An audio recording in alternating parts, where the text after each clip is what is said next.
Give me the lumber. I think you want to hit the 2-iron, boss. Said I want the big dog. I know I hit it into the water. Well, why do they even have water if you're not supposed to hit it there? Because it's fun! We're having fun! Yeah. I've been golfing all my life.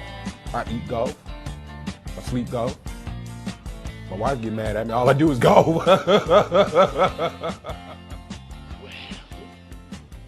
We're waiting.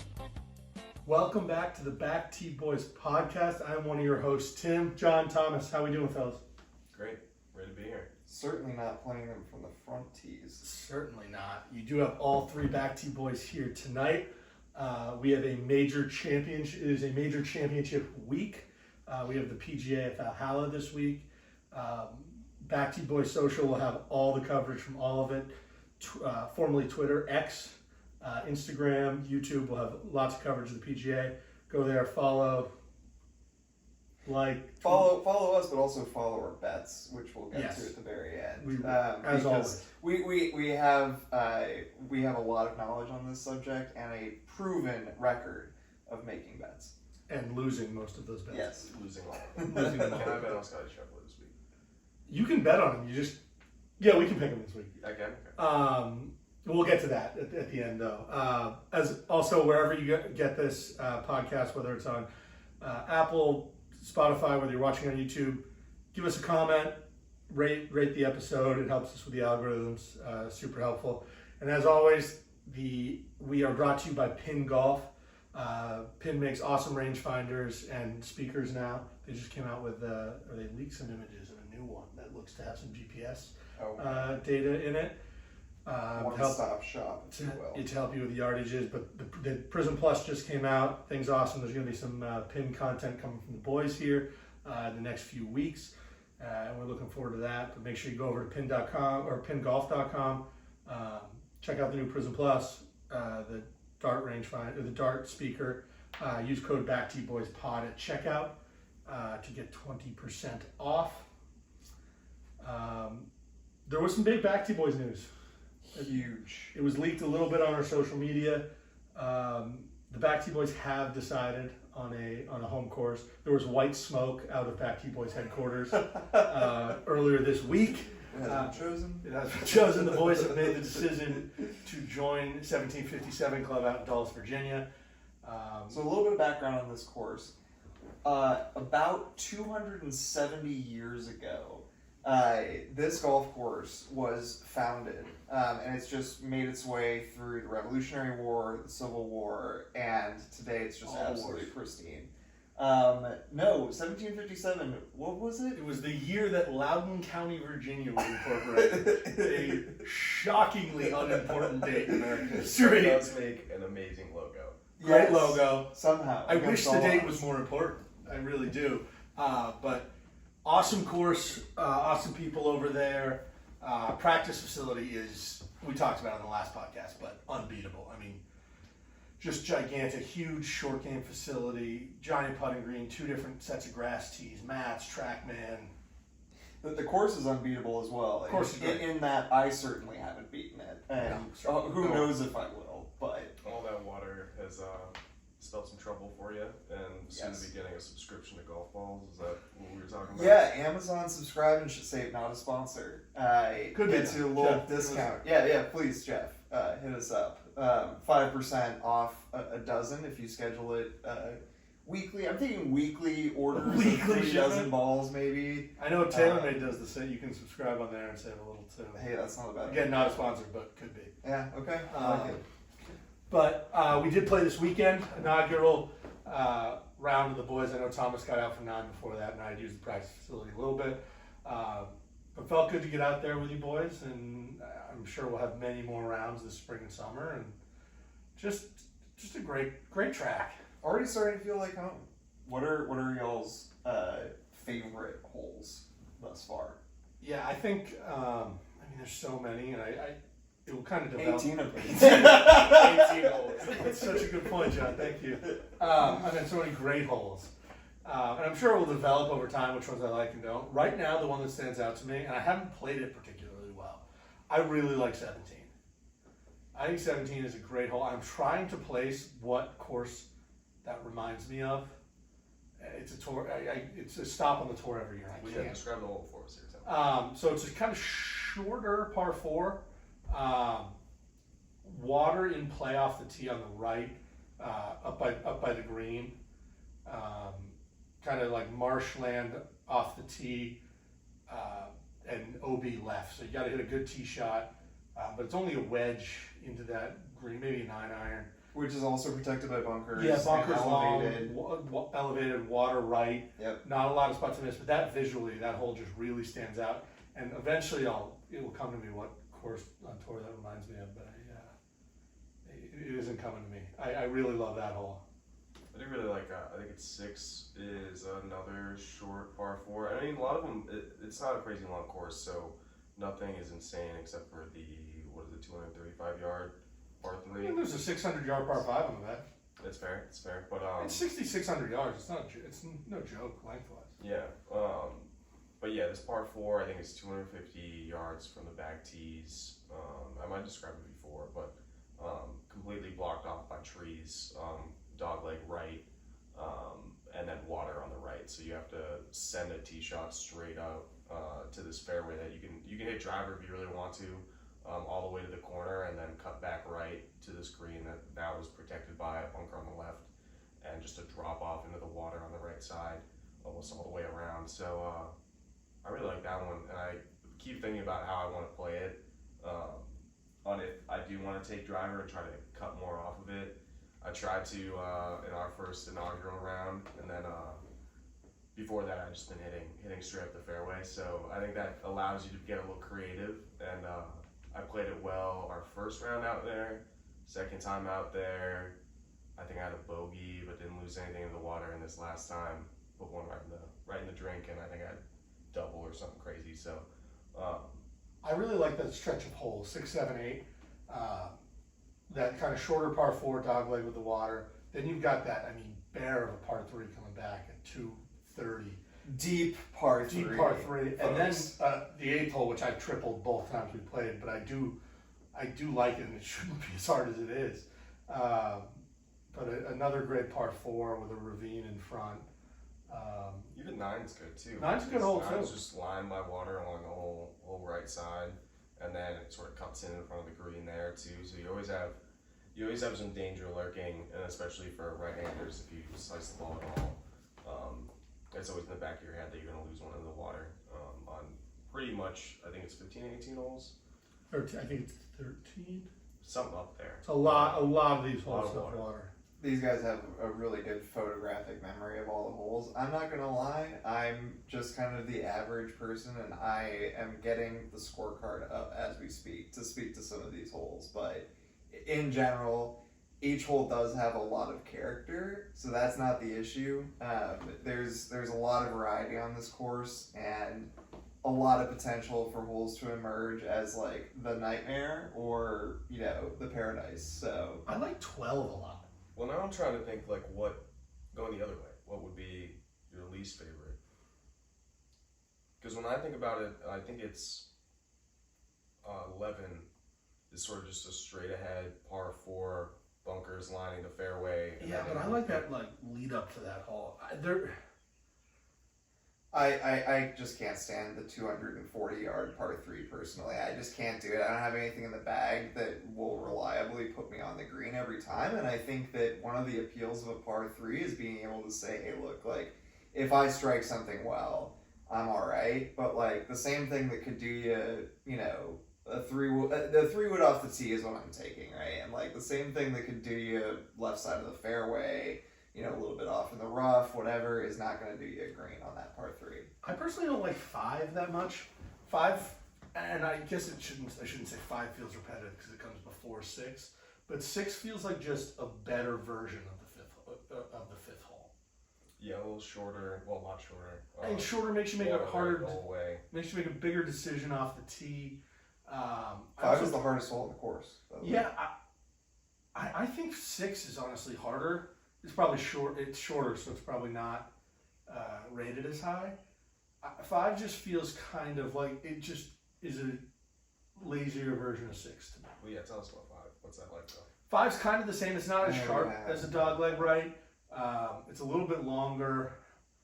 The tee shot's a little bit more open. I think it's easier to hit. The There's fairway. bunkers at the end of like basically where you're taking a line at the fairway. So Yeah, so it's a straightaway fairway with water along the right, and then it banks maybe 45 degrees up to the right. Fairway runs up to sort of an elevated green, with again water on the right. Theme here across the whole course. And by the way, with the water here, we're talking like pretty steep banks to the point where like if something's going near there, it's not going to be stopping. It's rolling in. Yeah, anything like 2 or 3 feet into the rough on the water's edge is gonna bounce right in. You got to get it up on the ledge there for any of those across the whole course. But yeah, when I think about it, it's like all of them are challenging in a different way. The only one that sticks out to me is that I think it's 11 is the one that is sort of just straight up, but everything else there's a thought to it. Or you're hitting into these tough greens that are really well protected, or up on a hill. Even the par threes, like that beast of the 230 yard one. The other ones aren't easy either. There's several of them too. It's a par 70, so you got 2 par 3s in the front, 3 par 3s on the back. Are there 3 on the back? There are, yeah. 15 or 16, It's, 18, and 1. Sorry. Oh right, yeah, there is 14, 16, 18. Yeah. 14 was a beast when we played. It was dead into the wind. Yeah. I forgot about that. In any case, I think the biggest takeaways from this are position A, like where you want to be after your tee shot in the fairway, is always very small. It's difficult to hit, but like Thomas was saying too, like a lot of potential to shape shots and get creative. Greens are also tricky, tiered, lots of like different ways to get on the green and still be pretty pissed with yourself, and a lot of protection around them. So all this means, and I think I mentioned it when we were playing, is just that we're gonna get better through negative reinforcement. Like it's just gonna suck, losing some balls and things like that. But it's a great place for improvement. Yeah, and I mean I was there. I played the 9 in the rain the Friday before, and then earlier in the week I went over and hit the practice facility, which was also awesome. So yeah, there's a ton of ways to improve on this course, but I love that day in the rain, just being on the practice facility and you walking up. Like that was just it felt great. It's like we're gonna be doing this for the next couple of years at least. if you don't get better at that practice facility and playing that course, you're just not trying hard enough. It's that simple. And a reminder is one of the pieces of that practice facility is like basically a partial hole, so 100 yards essentially, where you can hit off grass and practice anything from a pitch to a flop to a chip on the green. Sean, that's a really good point. We had some argument now. discussion before this show about kind of just definitions in golf and what certain words mean. And maybe this will help for some of y'all who are newer to golf as well, just to understand that, hey, even us professionals are kind of just saying what feels right. Calling us professionals is wild. Professional podcast. Wild. Not even that. Not even that. No. But it really, it started, Thomas and I were talking about a chip shot or chipping. And I'll go first. Thomas, take it away. Give us started what this. you. I Yeah, you started started. this. How about you just do a dictionary definition Um, of a chip? that's really What tough. does Webster say? Yeah, that's really tough. But no, I was saying, so if I'm hitting a chip shot, I'm not hitting a flop shot. If I'm hitting a flop shot, I'm gonna say I'm hitting a flop shot. I don't see a flop as being a chip in the sense. Now, I agree with you on if you say a chip shot. Because I think a chip shot is you're putting it back in your stance, hitting it, and it's kind of low and running. Where we disagree is where we'd say you're chipping.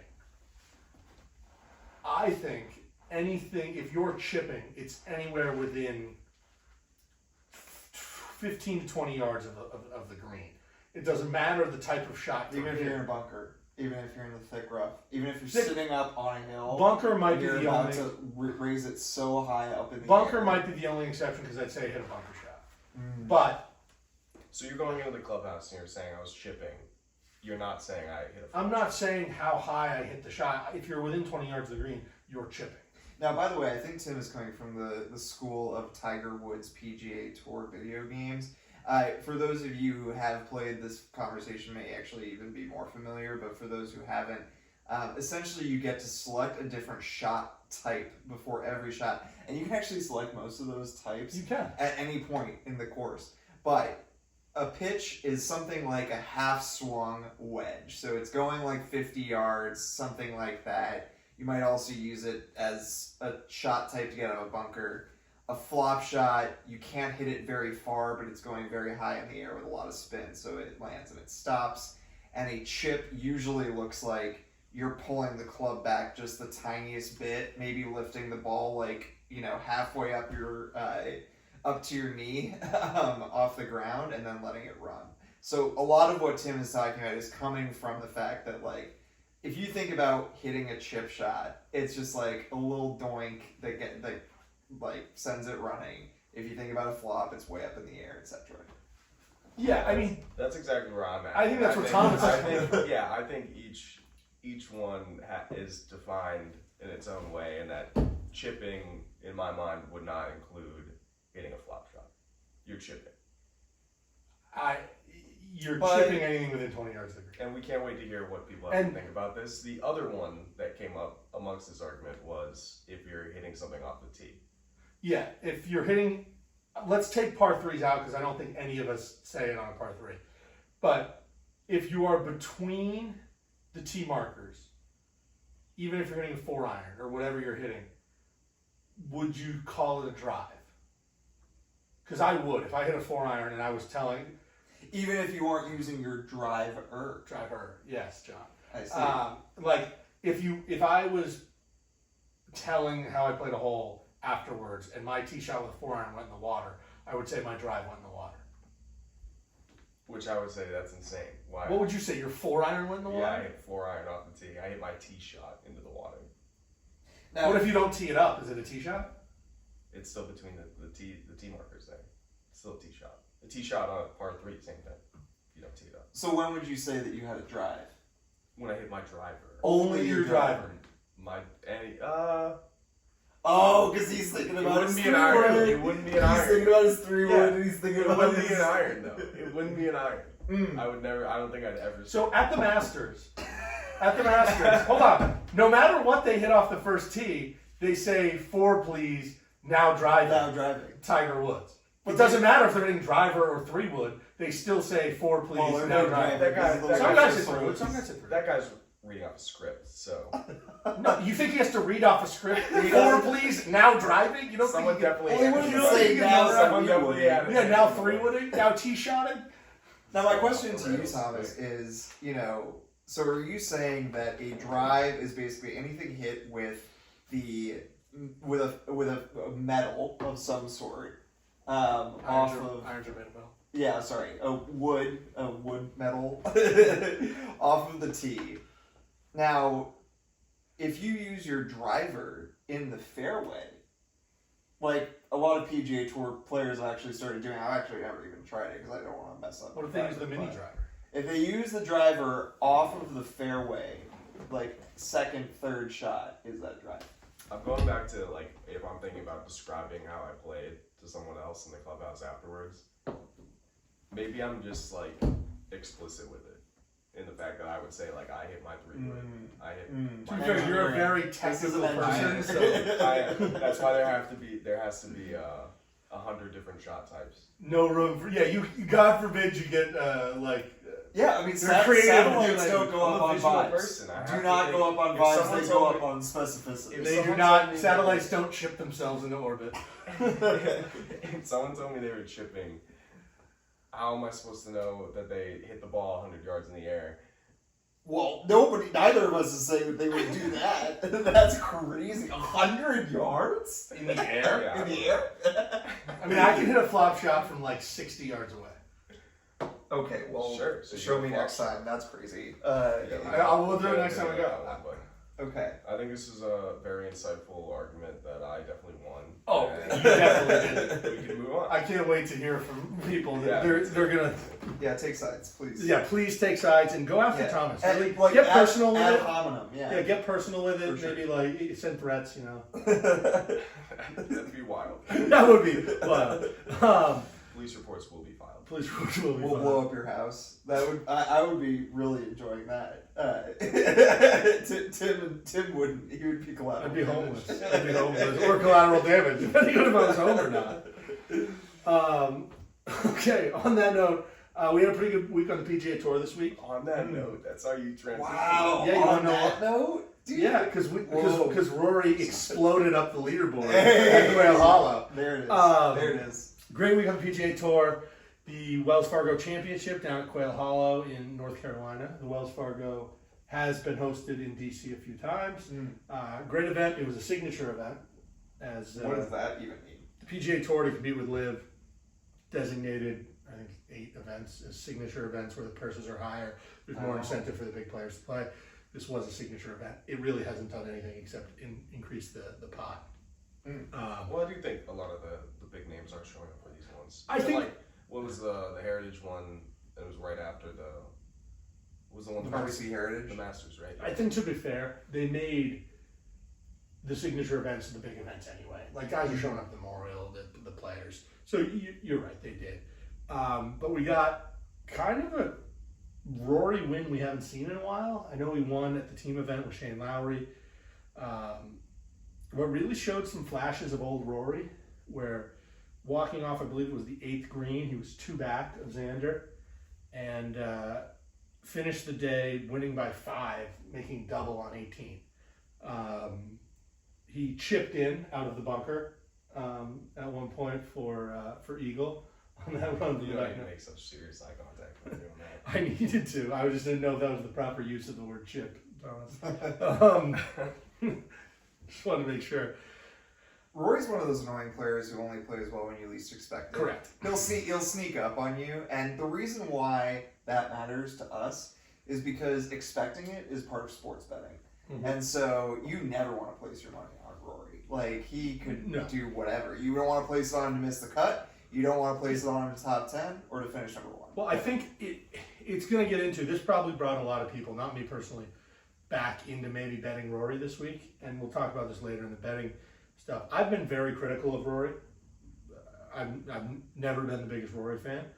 But I will say, watching him win, I loved it.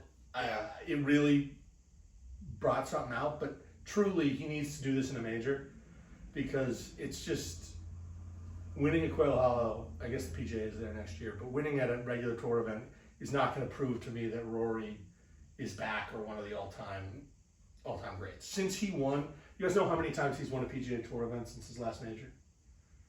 It's like 7.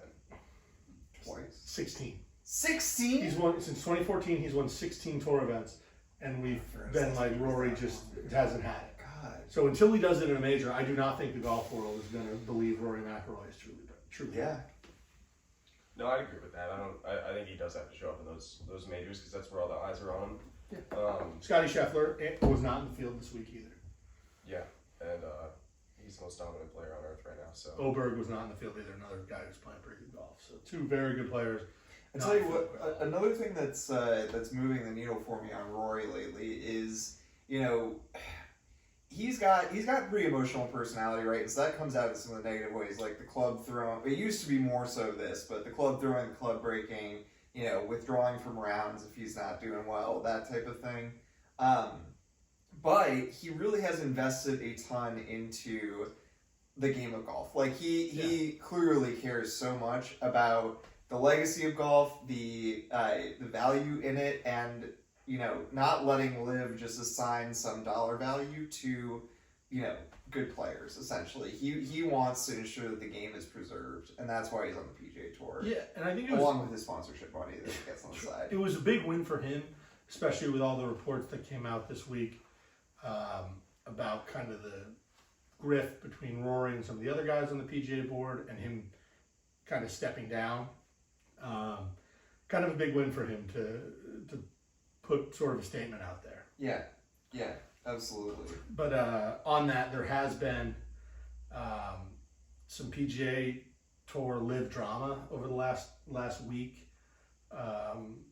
We had Anthony Kim and Brandel Chambly get into a Twitter fight over some comments that Brandel Chambly made that seemed to kind of go back on his original stance on live and not giving in and not welcoming any of these players back. Anthony Kim used some very choice language we're not going to get into, but that led to some news this week of Jimmy Dunn, who was the architect of the framework for the PGA PIF merger. Which we actually alluded to on our last episode, if you recall. We were like, where the hell is this merger that has been talked about? And Jimmy Dunn was the architect of it. He was also testified in front of Congress about it. He resigned saying that there's been absolutely no movement on this deal and he feels like he's getting absolutely nothing done. So that's where the hell it is. That's where it is. He's decided to take a step back and resign from the PGA Tour board. It's not a great sign if you were someone rooting for that merger.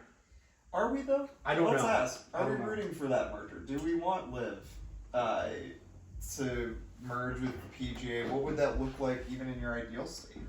I don't want a true merger. I think Greg Norman is toxic for the game of golf. I do want the best players in the world playing golf together. I don't know how we get there. I don't know how that works, but I don't just want it 4 times a year. I want all the best players in the world playing together. Yeah, and I agree with that, and I also think that they do bring an interesting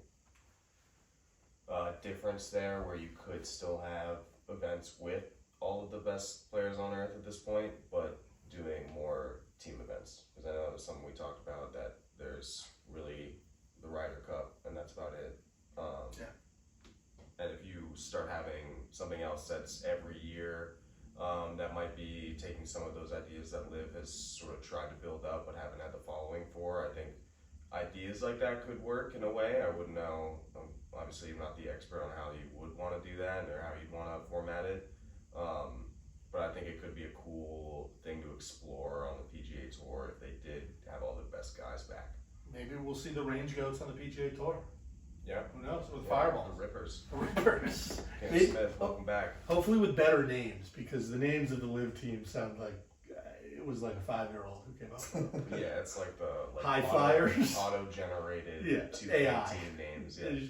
Greg Norman went to ChatGPT and said, "Give me a golf team name." Yeah, exactly. I will say the one thing that really sets it up for failure when we're talking about a merger, I think, is that if Liv had made their purses for each tournament huge, so much bigger that obviously players would leave and go play, like whatever, there is still some hope that like you can combine that idea and like increase purses for the PGA or just have there be these special events, whatever. But like the fact that they're giving players guaranteed money or like these huge contracts, that is going to be the bone of contention whenever it comes to, you know, PGA Tour players coming to a live event. Well, why am I not getting paid as much? Or live players going to a PGA event. Well, why would I go and play for that small purse? And how, if you're Rory or Justin Thomas or a guy who stuck his neck out for the tour, and they're just welcome back after they got a giant payday, how do you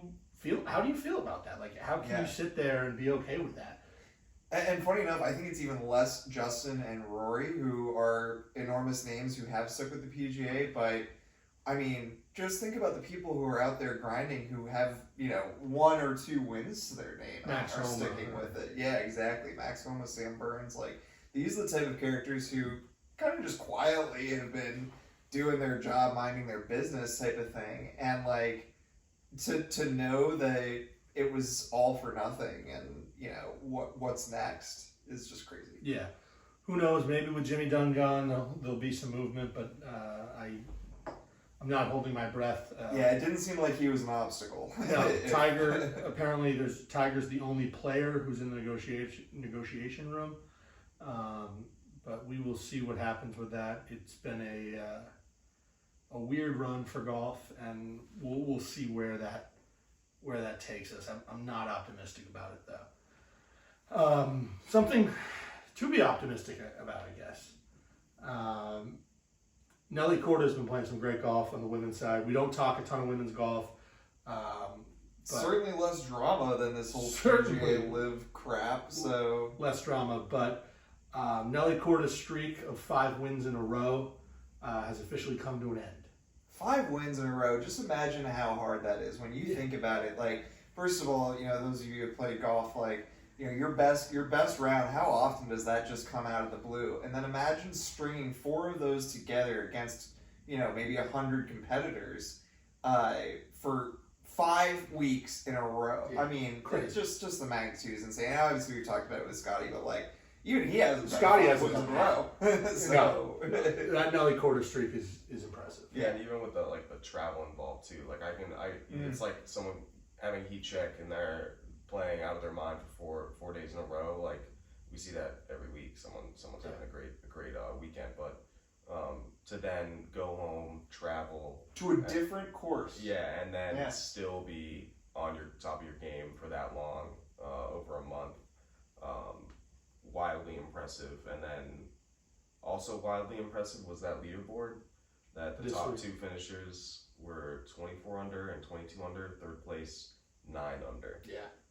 Wild jump there. So it looks like those 2 caught fire and ran away with it. Yeah. A very interesting time in the women's game, and we'll see what Nelly Korda does. I imagine she finds form next week and is somewhere near the top of the leaderboard. I mean, we had Caitlin Clark in women's basketball making, teams move their stadium to accommodate more tickets and charging, just to get in the building a ton of cash. And so, hey, maybe it's the next generation of superstars in the LPGA that are going to bring a little bit more entertainment to the entire, sphere of golf. So that's exciting. Yeah, absolutely. I enjoy watching women's golf sometimes because they're not hitting the ball so much further than it's more. It's like skill. It's more skill. It's not just like as far as you can hit it. But it's also would be more like where your drive would be on a golf course. Yeah, like what your club would be in. Yeah, there's nobody that you would play so with on accurate. a weekend. No men or women who are going to be hitting it as far as Bryson DeChambeau is hitting it. And it's just kind of like gross to watch them pick apart the golf course. So, yeah, we'll see what happens. I'm sure she'll be up there again. But another person who's making some waves is 16-year-old Blade Brown, who made the cut this week. I just want to give him a quick shout out. What a golf name. Blades Brown. I don't know. I mean, how did he acquire that? Is that his legal name? I'm not as sure. far as you can. I mean, yeah, I feel like they wouldn't be calling a 16-year-old by a nickname. Yeah. So he made the cut at the second event, at the other event. Oh, okay. At the I forget what it was, the alternate field. But to make a cut at 16 years old is crazy. I don't care if it's an alternate field event. That is, I can't. I mean, I was stressing over high school matches at 16, and this kid's playing on the PGA Tour. Yeah, that's absurd. And hopefully he cleaned his blades after. Sounds like they were a little dirty. What did he finish at? I thought that was a shot at his game. No. Just he's just Blades Brown. Blades Brown. Great name. Blades Brown will not be in the field this week at Valhalla. This is PGA Championship week. I'm very excited. Obviously excited for a major. I'm more excited for this PGA Championship than I have been for one in a while. I personally love Valhalla. It's created some unbelievable finishes, whether it was Rory in 2014 trying to beat the darkness in, Tiger and Bob May when Tiger walked in that putt in the playoff, and you had the heartbreak with Kenny Perry in 98. Just some unbelievable finishes and some unbelievable tournaments. I'm really excited for this year at Valhalla. And to be fair, you're kind of hitting on one of the things where, Valhalla is really great, but like, it's not every year that you're going to find a course that has a ton of cool history on the PGA Championship. Definitely like, not. That's part of their issue, I would say. I mean, I'm sure the PGA Championship, I've said forever, it lacks an identity. Yeah. The Masters has its identity of just being like the kickoff of the golf season and the truest test. The U.S. Open has its of just being absolutely kick you down, brutally hard. And the Open has their nod to the old country, to the history of the game, and just links style golf. Where the PGA just kind of lacks that. Yeah. It doesn't have anything. They've tried to do more with this move from August to May, which I do like. I prefer it in May. I think it. Yeah, you don't want to end the season on the PGA Championship. It certainly fills a gap too, because you don't go from April to June without a major. But it does lack an identity. I'm just excited to see Scotty Scheffler win. So Okay. Okay. I guess nothing about the course. You don't know if it will fit his game at all, or. Not entirely at all, but I did watch some videos breaking down the course and stuff like that, and how Jack Nicklaus created it to have a great finishing hole. That 18th hole is amazing. With a lot of options, a lot of ways to play. I try to go for it in two different pins based on sort of the tiered green, where you want to land it in the split fairway, and that in the last, I think it was the 6 or 8 tournaments, almost half of them were decided on that final hole or went to a playoff. So that's just going to be exciting to see them coming up on the last day, as long as no one's running away with it. But, yeah, that hole with the split fairway, and usually they're either running out of light like they did in 2014, or there's a thunderstorm chasing them like they did in 04 with May and Woods, and then with Kenny Perry in 98. It's always a thrilling finish. I'm Louisville, Kentucky. Yeah, it's in Louisville. And the guys were.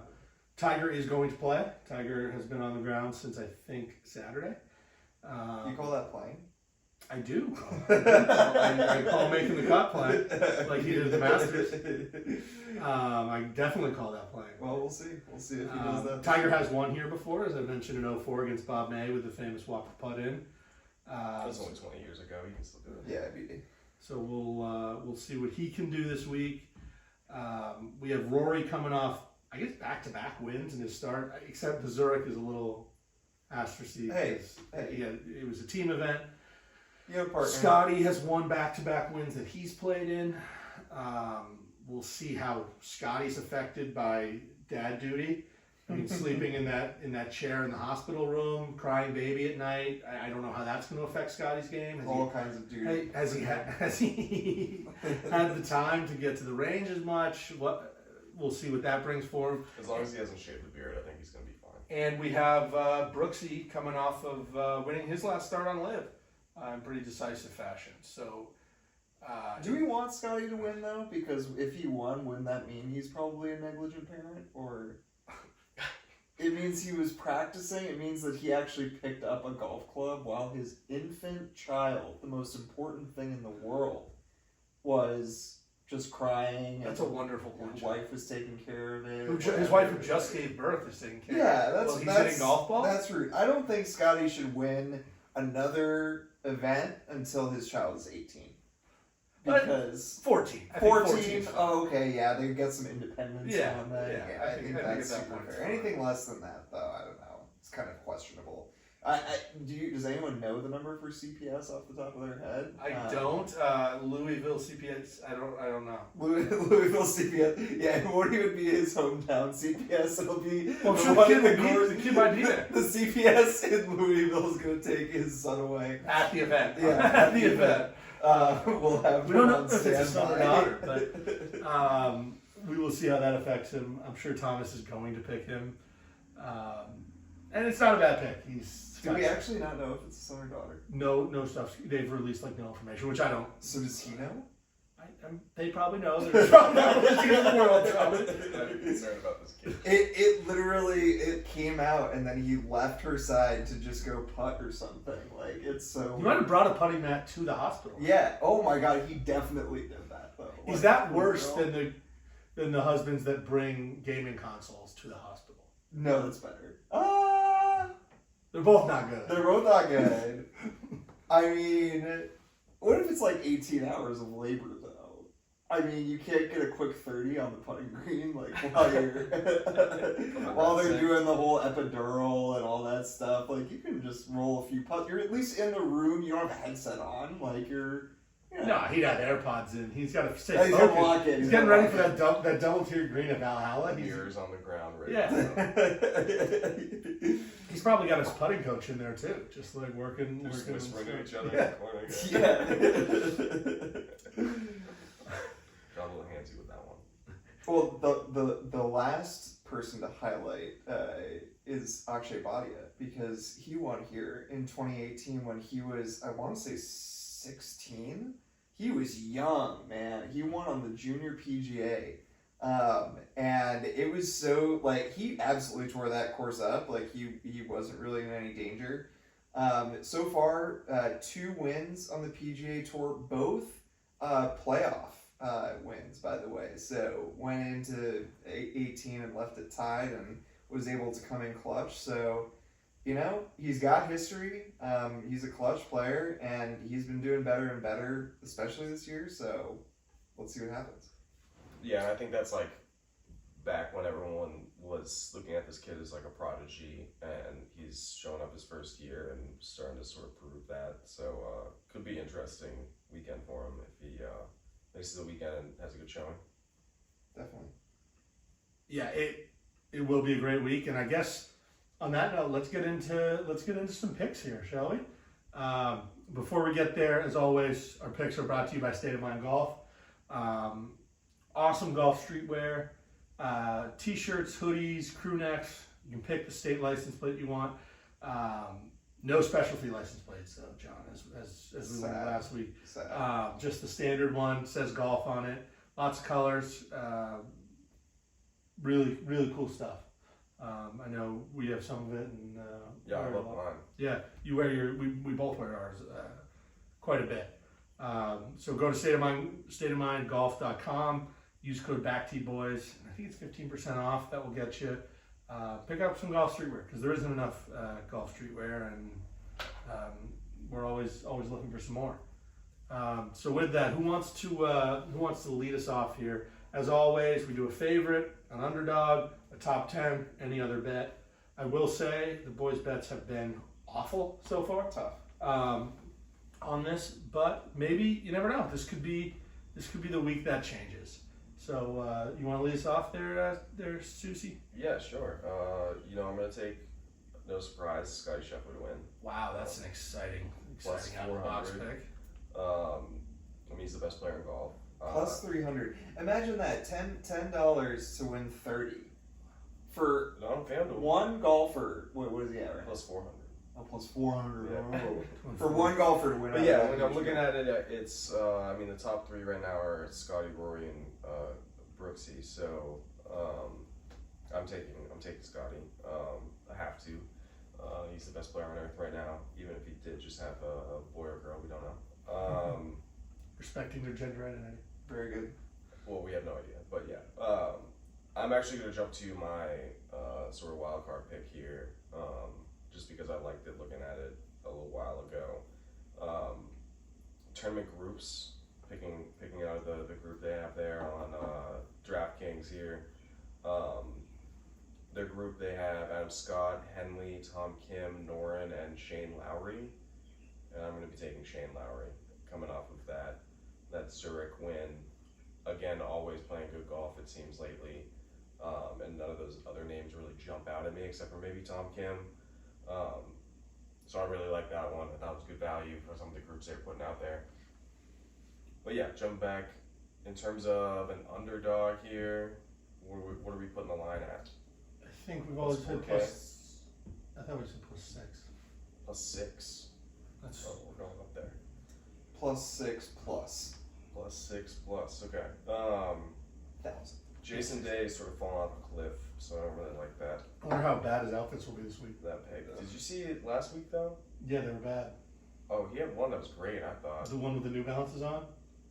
The white and green New Balances? Yeah, the Malibu Shocking, ones. you like that. You saw that. No, it wasn't the New Balances though that did it. It was the Chris Polo he had on.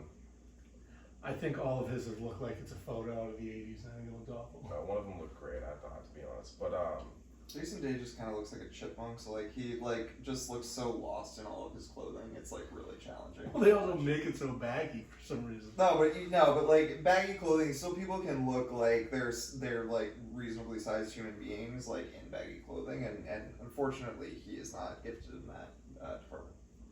For my underdog, then I'm gonna go with the Gauntlet.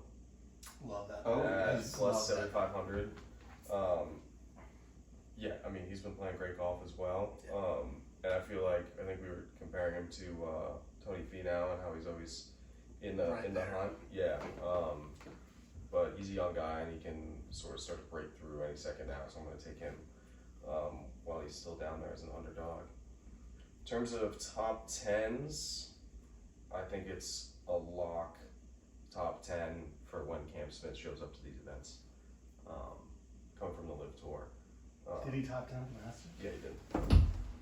Yeah, go back and check it. I believe you. I just didn't. I guess I actually remember talking about his. Yeah, he strung together a great 4 days, just consistent golf, and he can putt it really well compared to a lot of the guys on tour. So I expect him to top 10, if not win. I like when he's up there. You mind if I go next? Oh, go for it. Yeah. Okay, I am. I'm taking a guy who's been playing some great golf. I'm actually so torn. They're both playing great golf, and I can't decide. I'm gonna do it. I think it's Brooks Koepka to win from Live. Won at Live Singapore. I know Live events haven't always shown the great.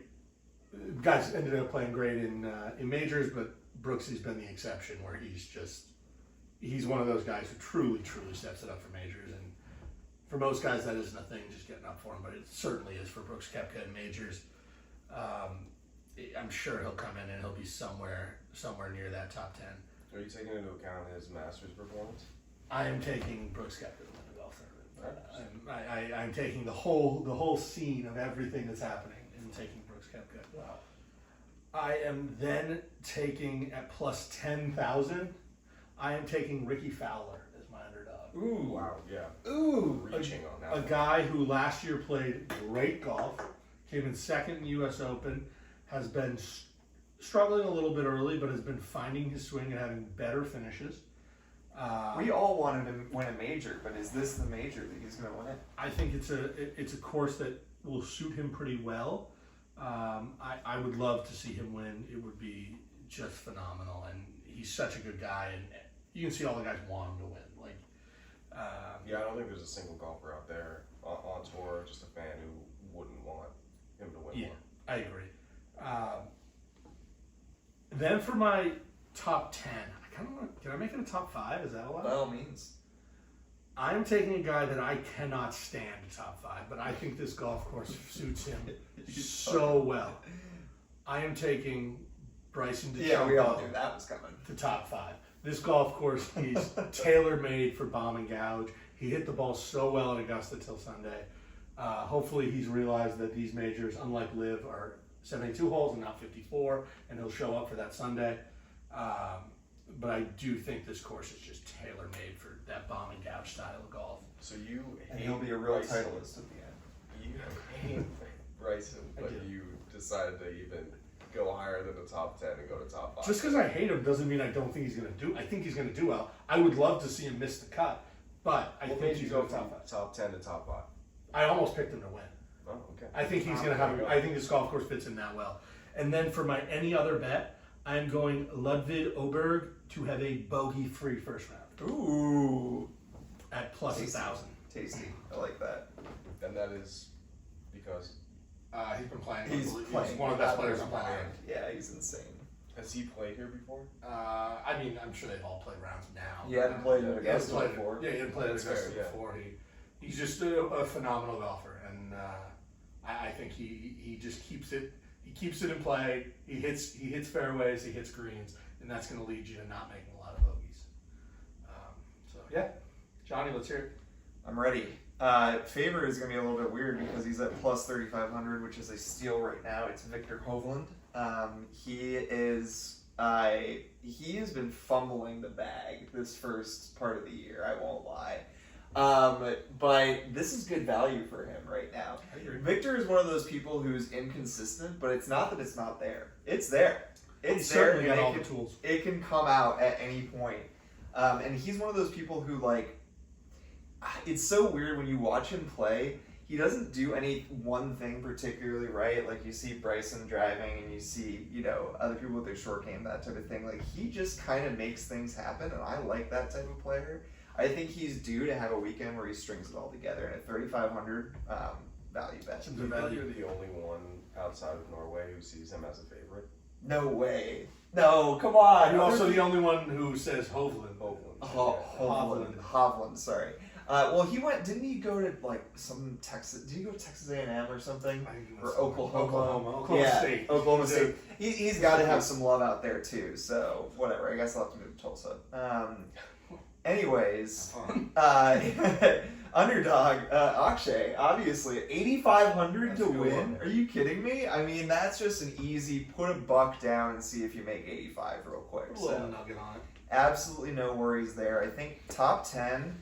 I'm actually going to pull Steven Jaeger. I think it's Jaeger for this one. He had a win earlier this year in Houston, and he's been playing a little bit inconsistently lately.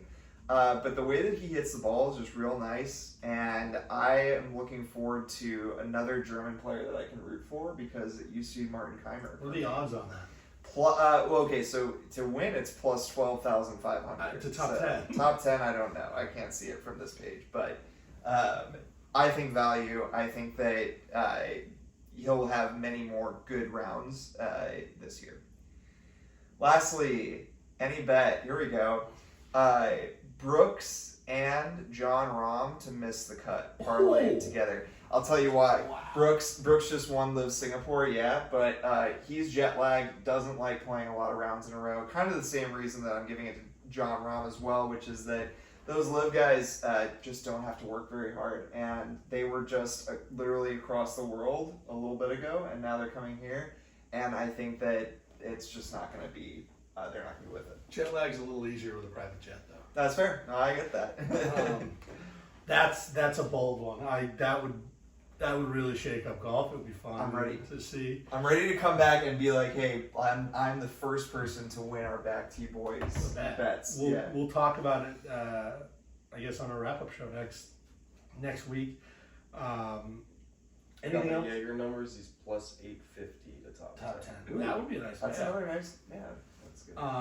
Before we move on from the PGA Championship, anything else, boys, on the PGA?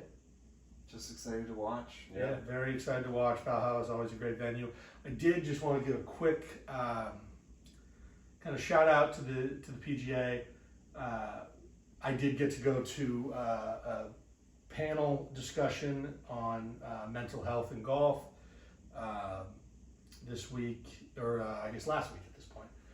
It was on our social media, and it was just great being there. They showed the episode of Full Swing with Wyndham Clark and talking. He's a sports psychologist. And sports psychologist Julie Elon was there. Yeah. And it was great just talking about the importance of mental health in life and in golf, especially it being such a mental game, and what it's done for Wyndham Clark, and the struggles Joel Damon had with it, and he's starting to turn a corner with it too. It's hard, especially for non-tour players, to go out there and stay calm and be focused on the next shot and all that. But it was great to get an invite to that. Unfortunately, you two had to work and couldn't make it, but it would have been great to have you guys there, and especially Thomas, who I know we got some work to do on that mental game. I have no idea what you're talking about. Thomas does more than anybody. Oh, this will be is great. standing over a shot and be like, "Don't slice this." He'll talk to himself and he'll say, "Don't slice this," or "This is gonna slice." Which is either way, don't say it. The worst thing you could say, because all your brain's gonna hear is slice. No, I'm just telling myself the shot shape I want to see, and No, you're not. You're telling yourself the shot shape you don't want to see, and then you're gonna see it. I have No problem with doing that. Every time you say it, it does what you don't want it to do. Okay. Well, I wasn't throwing any clubs over the last. I said I have a problem with it too. At least I'm working on it. You're just out here. I've tried to get you to read "Golf Is Not a Game of Perfect" by Dr. Bob Rotel. You refuse. It's everyone listening should read it. If you're a golfer and haven't, it's a mistake. He's got a lot of books, but that was the original that really kind of started the golf psychology, mental health in the game kind of move. Was Bob Rotel back in 94 or 95 with that book. I'll read that book the first time that I throw my driver across the sidewalk. Tim did do that this past weekend. Oops. But he immediately regretted it. did. It was like really cute. Like he threw his driver because it went into the water and he like threw his driver and then like it started like clattering on the sidewalk and he was like, oh no, and then he like ran after it. It was like really My sweet. driver's fine. And Thomas, I regretted that instantly, and I'm trying to work on that. That's my problem. But you read the book. I did, and I knew I was wrong the moment I did it. See, you do it, and I then don't need to read you book do it the about next my time. driver. You do it the next time. Just kidding. Yeah, I think Stay tuned for a broader segment in a future episode We need dedicated back to- for mental health. we need Back T Boys Book Club, Bills. and we'll all read it and come back and review Golf Is Not a Game of I don't Perfect. even know what I read. It takes the audiobook is an hour and 34 minutes. It's basic, shorter than a movie. Wow. But on that note, boys, as always, this has been a blast. Anything before we go? Any wise departing words? Nope. Back and tee. There we go. I think that's all we I need. think that sums it up, and can't wait to watch the PGA with you this week, boys. Make sure you stay looking at our Twitter and our Instagram. We'll have some content there this week for the PGA, especially Twitter. Check out the video version of this podcast on YouTube, Back to You Boys YouTube channel. As always, shout out to State of Mind Golf and Pin. Use code Back to You Boys and Back to You Boys Pod at checkout, and make sure you keep playing it back. I have to pee so badly, bro.